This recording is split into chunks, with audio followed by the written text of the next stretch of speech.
Viral petugas BNN kebal hukum sudah dilapor polisi kasus penganiayaan tapi tidak ditangkap. Viral petugas Badan Narkotika Nasional melakukan kekerasan dalam rumah tangga. Aksi kekerasan itu terekam dalam rekaman CCTV.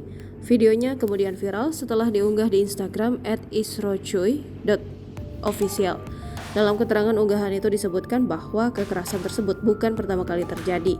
Sang istri sudah sering mendapatkan perlakuan KDRT tersebut, bahkan disaksikan langsung oleh anak-anaknya. Kekerasan dalam rumah tangga sering dilakukan oleh suami terhadap istrinya.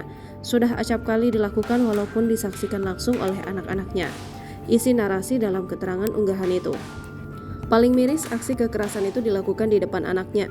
Bahkan penganiayaan itu sudah dilakukan berulang kali. Pelaku penganiayaan disebut bekerja di BNN di Cawang, Keramat Jati, Jakarta Timur. Dalam rekaman CCTV yang beredar, tampak suami yang diduga anggota BNN itu dorong dan memukuli istrinya berkali-kali. Disebutkan bahwa korban pernah melaporkan kasus KDRT ini pada tahun 2021 lalu.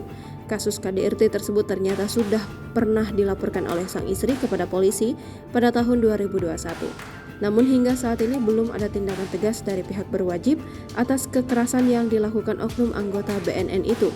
Namun sampai saat ini belum ada tindakan yang dilakukan pihak penegak hukum terhadap laporan tersebut.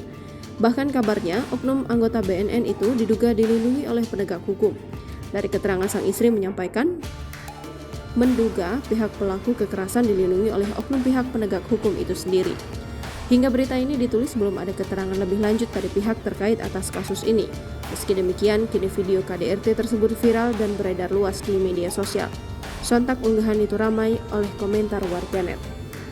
Download Tribun X sekarang, menghadirkan lokal menjadi Indonesia.